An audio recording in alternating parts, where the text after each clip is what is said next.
If you've ever dreamed of becoming an entrepreneur, starting your own business, this podcast is going to be for you. Today, we're going to sit down with Nick Loper. He is the Chief Side Hustler at SideHustleNation.com. He's going to discuss how to get started, how to stay motivated, the micro habits that are so important on getting your side hustle on, and why done is better than perfect. Welcome to this edition of Peak Performers Podcast with your host, Thor Conklin. Thor will be sharing the necessary tools, strategies, and psychology you'll need to become a peak performer in any area of your life or business. Thor Conklin here. We give you the tricks, the tips, the tools, the strategy, the technology, and the psychology peak performers use in order to get more done and execute at the highest level. If you know what to do but struggle with getting it all done, or simply want to raise your game to the next level, this podcast is for you. Sit back and enjoy. Nick Loper is a podcaster, online entrepreneur, and lifelong student of the game of business. He is the chief side hustler at SideHustleNation.com, a growing community and resource for aspiring and part-time entrepreneurs. His podcast, The Side Hustle Nation, has over 2 million downloads. Side hustling is a great way to keep your full-time job and get into the entrepreneurial game part-time at night, weekends, until that business grows to the point where one day you just might be able to leave that 9-to-5 job. Nick, thank you very much for joining us today. I know the audience is going to get so much out of today's episode. So tell us, what was the inspiration in starting the podcast? The podcast, the Side Hustle Show, started as almost a guilt trip, almost as kind of a personal branding guilt trip. So like years before that, so I'd been blogging kind of on a personal domain for years and years, and nobody ever read it because, you know, there was no cohesive theme or anything to the site. The podcast started because, you know, years before that, people had said, YouTube is the future. You got to do video. And I was like, man, I'm not ready to do video. I really don't want to do video. And people were saying the same thing about podcasting. Audio is the future. You got to get on iTunes. And I was like, you know what? I'm not going to miss the boat again. So I ordered the mic. And even then, there was still some inertia to, you know, schedule those first few calls to actually make this happen. So a little bit of a learning curve and some inertia to get over. But very happy that I finally got over myself. And even, you know, of course, you know, what everyone says, the sound of hearing your own recorded voice was a little weird at first too. And, you know, the first few episodes are horrible. And those are the ones that you're like sending to your friends. Hey, I need downloads. Hey, I need reviews. And you're like, oh gosh, now listening back, it's like, oh gosh, please don't listen to those. But lots of fun since then. Man, I can relate so much to that. I always say, if you want to hear a really lousy podcast, just go back to my episode number 1. And here's the thing. I thought it was so good. You know, I finished it and I went to my girlfriend. I'm like, so what do you think? She's like, yeah. And I'm like, oh my God. And she's like, do you know that you have a lisp? I'm like, oh, this is great. Now I have a lisp. You know, I chose podcasting because, you know, my friends told me I have a face for radio. Now I've got a lisp and the voice is not that good anyway. She's going to give you a complex, yeah. Exactly. I know, my wife always makes fun of my radio voice. She's like, oh, here comes Nick's radio voice. That's like, right. Oh, geez, now stop.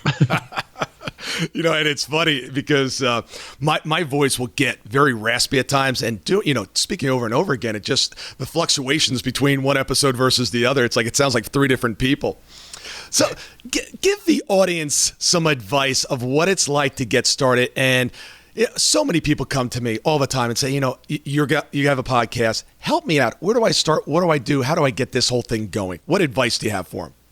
Well, I think the hardest part isn't getting started, but staying started. And we see even celebrity podcasts, like when was the last time Malcolm Gladwell put out an episode like, hey, you know, make a big splash at the launch with revisionist history, and then whatever, I don't know how many episodes he's done, but now it stopped. And you're like, it's hard to keep it going. And so that's, I think, what separates a lot of the winners from the losers in the podcast space is just that mere persistence, and call it, you know, maybe dumb persistence in some cases, but consistency to keep putting out that show week after week, or, you know, whatever kind of publishing schedule you commit to.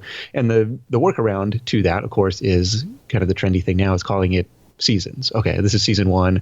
And that kind of gives yourself permission to take a break when you want to. And okay, we're going to come back with season 2. But I didn't know about that hack when I started. So it was just like, hey, this is a weekly show. What else on the getting started, staying started? One thing that I think so we can talk about like iTunes optimization and, how to title your episodes and all that stuff. But really what I think is kind of one of the overlooked areas of podcast marketing is just simply word of mouth. Like if it's a good show, that's how people share shows with me. And that's how I share shows with other people. It's like, if you listen to something and you like have to tell 5 friends about it, like that's the mark of a good show. And that's kind of what I try to aim for, is like uncovering some crazy stories, and, some weird side hustles that you could start. You're right about the consistency, always being out there, just doing a little bit, and just keeping it consistent. And what I think a lot of people lose track of is that it takes time to get traction. The first couple episodes, I think my mom and my sister were the only ones downloading at first. And that can continue for quite some time, and you don't really see that big spike. And on your show specifically, now you were up to 1.9 million downloads. I'm sure it's past that at this point. But it was kind of slow. And then all of a sudden, it started gaining real momentum, and it just started taking off. And each month or each quarter along the way, like if you zoom in on that chart, right, like it looks similar. It's just kind of like extrapolated out now over the course of 3.5 years. And so each time it was moving, up and to the right, and I was happy with those numbers because it was like bigger than the day before, But then you kind of, every time you get bigger, and then you got to chase the next goal. But it's kind of a slow and steady process about being happy with what you've got. Like even when I saw 20 people, on the little Libsyn chart, I was like, I'm reasonably confident that's like beyond my immediate circle of influence. Right. And that was really exciting. Like it's a broadcast medium that I'm probably talking to at least a couple strangers right now. And so even if you have 100 downloads per episode, like imagine standing in front of a room of 100 people. Like to me, that's kind of intimidating, but that's what we could do from really, I record every episode from the corner of my living room, and it's just like a pretty crazy reach. And it's amazing, the emails and text and notifications that you get of just what an amazing show and what it meant to my life. That's what I live for. I just love the stories of how people have taken the information and made transformations in their lives. I was a latecomer to podcasts. Like I used to drive, 500, 600, 700 miles a week for work, and was just listening to the radio, like country radio or like, comedy shows. And it's like all these wasted times that I, just had audiobooks or figured out podcasts at that point. How much further ahead would I be? Because it's like all this free education. It's really, I don't know, it's frustrating and it's exciting, at least that I've figured it out now. And that's one thing that I do really like about podcasting is, whatever the latest statistic is, that only 28% of the population like even knows what a podcast is. And so it's like, man, there's, this whole new world to conquest, to discover this medium. So a very exciting time to be in on-demand audio. Any tips out there on getting guests? For me, it just started with my network and kind of spidered out from there. Like, okay, who else do you know? Who else should I talk to? Have done very little cold pitching, and so kind of have worked through introductions and stuff like that. One of the things we talk about on this show all the time is execution. A great idea is just a great idea, but it's about going out and getting the thing executed. You execute on a daily basis. What are your tricks to keeping this thing going and keeping consistent? This is the hardest thing because, like you said, ideas are pretty much worthless on their own. And I remember an early day in my, entrepreneurial adventures. I had this painting business, actually kind of like a painting internship in college. Basically, they assign you a zip code and say, go out and paint as many houses as you can. And we'll teach you how to estimate a job and sell this stuff. And we'll give you some idea on how to actually paint too, which was helpful. But, so I was driving around my territory. This is kind of up in Seattle around, March. So like kind of a dark and rainy, spring, winter evening, and just driving around the territory, sitting in my truck, like trying to psych myself out because like if I don't go knock on that first door, like nothing is going to happen. And, eventually, trying to practice my spiel and get up the nerve to go, ring that first doorbell. And I think thankfully nobody was home. So I was like, okay, that wasn't so bad. And then you go to the next one and the next one and the next one.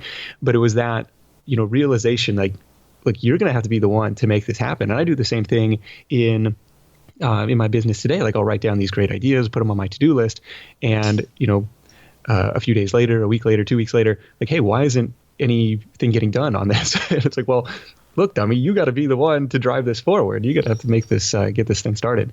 And so that's what's been doing. So my habit for this year, one of my micro habits for this year, is trying to do one proactive task before diving into email or social media every day. And introduce the dog for us. This is the Side Hustle Shih Tzu on the couch right next to me. He's having a hard time getting comfortable. I love it. I love it. Well, every time that he loves something that you say, he shakes his collar and makes a noise. So the more we hear that, I know that somebody's enjoying the show today. He normally sleeps all day, so normally not a problem. So really sorry for that. No problem. So, you're right. It all comes down to momentum. And I like that term that you said, micro habits. So what are some of the other micro habits that you're developing? So other ones on the list for this month would be, do one push-up a day, which is, once you're down on the ground, you probably do more than one, but just like that's the minimum to check the box. I also have like one squat, floss one tooth, and, what I call 30-second time with my wife, which is, there's some science that says, an extended hug, like 20 to 30 seconds, releases all sorts of, happy endorphins and stuff. But like it's a kind of a pause from a crazy day, and we could say, okay, we still have each other no matter what. I don't know. It's like a dumb thing, but something that I've found that I like. So she was kind of more skeptical, but I think she's getting on board with it. And so those are kind of like the bare minimum things. And what I found is the habits in themselves, doing one push-up a day, obviously not going to make you the world's strongest man or anything, but it kind of sends the signal. Maybe it's like a mental hack that, okay, I said this was something that is important to me. I said I was going to do it, and I did it. And to me, that's like kind of builds momentum to the rest of your day. Well, especially like the proactive task before email. It's like, well, now I'm getting all this stuff done. See, he likes it again. Yeah, just building some momentum into the day, like doing something proactive versus reactive. And even though we're only a few weeks into the year, it's really been helpful for me because you're trying to break that habit of fire up the computer and open that Gmail tab first thing. It's like that is just a productivity killer. And yeah. I know it, and I tell other people not to do it, but I just have a hard time doing it myself. So now it's just like, okay, one proactive task before email, and I'm writing this down the night before, so I know exactly what that's going to be. And it's just, I don't know, it feels good so far. So hopefully I can keep that one going. Well, I love that because a constant state of celebrating something accomplished is really, really good for creating momentum. And I love that idea. Just set one sit-up, one push-up, one squat. And like you said, you're not just going to do one, you're going to do more. But no one's going to look at their calendar and go, I don't have time for one push-up. You always have time for one push-up. Yeah, the rule was like, here's something that it takes less than a minute to do. So it's like, well, come on. If you don't have, somebody was trying to, convince me on meditation. Hey, you can just start with 3 minutes. You can carve out 3 minutes in your day. It's like, okay, fine, I can do it. Yeah, every time I'm working with an entrepreneur, there's a tendency to want to solve problems immediately, right? I want to go from A to Z in one swoop, and that's it. Find me the solution in quotes. And I always said, look, what could you do right now that could move this thing forward just 1%? Just 1% today. At the end of 30 days, you're looking at about 44% after compounding. It's amazing. So just do a little. I love that. I'm going to steal that. Stolen. Yeah, I stole it from my brother. I was, he came to one of my side hustle meetups in Seattle, and, he kind of showed me this like habit tracker sheet that he had. One of the ones that was on his list was like spend 5 minutes every evening, working on the business, like doing something proactive in the business, no matter how many hours you work that day, no matter, whatever it was, like 5 minutes. Like that's all it took for him to like be able to say, okay, I can check this box. And hey, once you get some momentum going, maybe you work for half an hour, maybe you work for 45 minutes, but hey, if you only want to put in the 5, like that's fine too. And you might say, well, what can I get done in 5 minutes? But it's like you just said, the power of compounding that over the course of consistent action over the course of the month. What does your morning routine look like? Morning routine is make breakfast or help make breakfast for the baby and my wife, take the dog out, and then get started with my one proactive task on my treadmill desk upstairs. So try and get a few miles in kind of before, not really before breakfast, but kind of before, settling down into any meetings for the day. It's funny. I moved to a stand-up desk. I actually had the stand-up desk for a while. I just wasn't standing up at my desk. It was in the lower position. And it's interesting how that just standing starts to make a change in your physiology and the way you act and the way you get things done. It's just not as relaxing as sitting. So I think really not. I think standing's harder than walking. It's interesting. And I think the treadmill desk, stand-up desk, anything that you can kind of keep that body moving. And the first couple of days, it was like 20 minutes. I had to go sit back down, another 20 minutes. And you start to build up that muscle, and you can just do it for longer periods. Yeah, I should have done it years. So I've had it since probably 2011. I should have done it years ago because it's just like, I could spend 12, 14 hours a day, parked behind this thing, just like, you're flattening out my butt. And, they say, sitting is the new smoking and all that. It's just bad, just unhealthy. So at least, a small way to combat that, even if it's just for an hour or two a day. Give us some recommendations and some advice about starting your side hustle. You got somebody in corporate America and they just want to make that change. What's some of the advice you have for them? Couple ways to go about it. Number one is the freelance route, right? So if you're the way kind of the mindset shift at the very beginning of this is to look at your employer, not necessarily as your employer, but more as just they're my largest client right now. And you say, look, I have these skill sets. I can offer this I'm a free agent, right? I can offer this to other people or other companies as well. And that kind of can free up some earning power to see who else might be in need of some skill that you have. The other way to look at it is, and if you have a day job and you're not the person who's like, oh my gosh, kill me now, get me out of this cubicle, you have kind of the freedom and flexibility to work on some more speculative projects. And by that I mean writing that book, starting that blog, starting that podcast, something that is going to be probably a longer term payoff, but you don't necessarily need that cash flow right away. And so I've been fortunate enough to be in that position for most of the side projects that I started. So my original side business was a footwear comparison shopping site that took a while to ramp up and build. So it was kind of 3 years of nights and weekends before I finally felt comfortable giving my notice at work to do that. And while I was running that is when I started a dozen other side projects. And most of those kind of died a quiet death in the the dark corner of the internet. But a couple have stuck around, and one of those was the Side Hustle Nation blog and podcast. And had I not had the kind of income stream coming in from the shoe business at that time, probably would not have had the courage to start something with such a slow or kind of long ramp up period.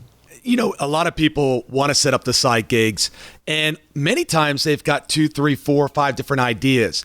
Do you recommend that they go out of the gate with working on all 5, start one, get that going, and then wait till that reaches a certain level before starting the second? What's your advice there? Yeah, I'd go one at a time. And the reason for that is if you're starting 5 things at once, it's really hard to get any of them to completion or validation. But if you could do one and then, to the point of validation, hey, this is something that I enjoy working on. This is something that, has traction, has customers. Okay, great. And even if that flops, you could say, well, I'm going to take the lessons learned from that and apply that to idea number 2. I would order them you kind of ask yourselves the question of, okay, what am I most excited about? What is the fastest to get started? And maybe what am I most likely to see success with? And kind of order those and kind of gauge your motivation level for each one, versus trying to cook five pots at once. Yeah, it's definitely more difficult. What's some of the biggest mistakes that you see people make in this area? The biggest mistake, one of the biggest is just the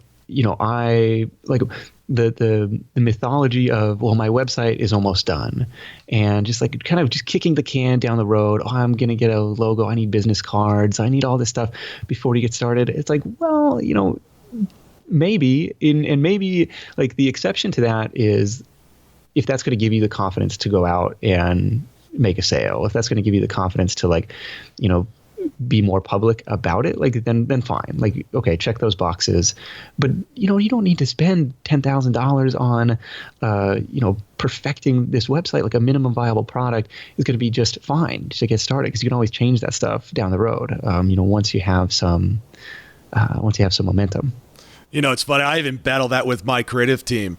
They're like, we'll do a video. And like, well, if we just tweak it a little bit here and we reshoot this piece and we add some music over here, I'm like, guys, just let's get it up and get on to the next piece. You got to keep moving. It's so tough. Like my dad gave me this advice, like we'd always be working on like, home improvement projects in the garage and in the shop and stuff. And he would say, look, it's not a piano. And which wasn't to say he didn't care about quality, but it was like, look, done is better than perfect. And It's like, okay, let's do it.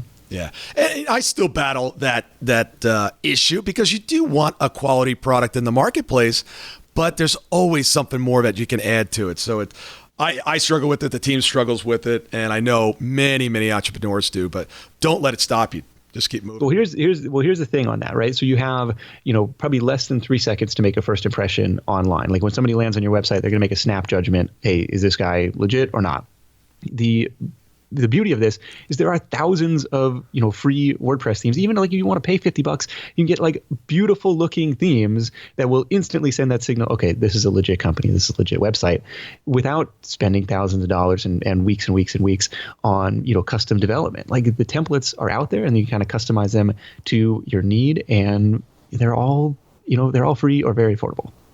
For the last 16 years, I've been driven by the question of why some people achieve amazing results and others don't. The answer? 90% of their success came from their psychology. So if 90% of their success comes down to their psychology, what was the one thing that enabled them to produce the results that others were not? Their ability to execute. Their ability to get things done. Now, we all know how to get things done, but some of us do it better than others. And some of us are not even coming close to tapping our potential. So if you're truly committed to tapping your potential and really becoming a peak performer and getting the results that you need, want, and desire, take your phone and text the word BESUMMIT. That stands for Business Execution Summit. One word, BESUMMIT, and text that to 41411. I'm going to send out some additional information on our upcoming event that will truly teach you the science of execution. Thank you so much for listening today. I really do appreciate your time, and I hope you found today's show valuable.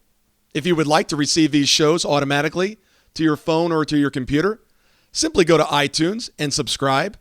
After listening to several of the shows, if you're so inclined, please leave us a 5-star rating, as this helps us reach additional people and spread the message. If you're truly committed to taking your life to the next level and doing whatever it takes to become a peak performer, but something's holding you back, something is blocking your way, and you just can't seem to figure out what it is, send me an email to info@thorconklin.com, and I'd be more than happy to get on the phone with you. We'll schedule a 15-minute discovery call. No obligation, no cost.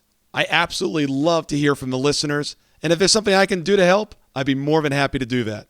Also, if you found something of great interest in today's show and you want to share that with your friends and family, simply go to my Facebook page, Thor Conklin, click on the episode, hit the share button, and share it on your page. You can follow me at Twitter at Thor Conklin. The website is thorconklin.com. We're constantly adding new free resources, discussing additional tricks, tips, tools, and strategies on how to be a peak performer. Remember, I try to keep these episodes short so you can listen to them during dot time, doing other things, commuting, driving, walking, working out. Decide to be a peak performer in all that you do. And until tomorrow, have an absolutely amazing day. That concludes part 1 of our interview with Nick Loper. Please stay tuned later this week for part 2.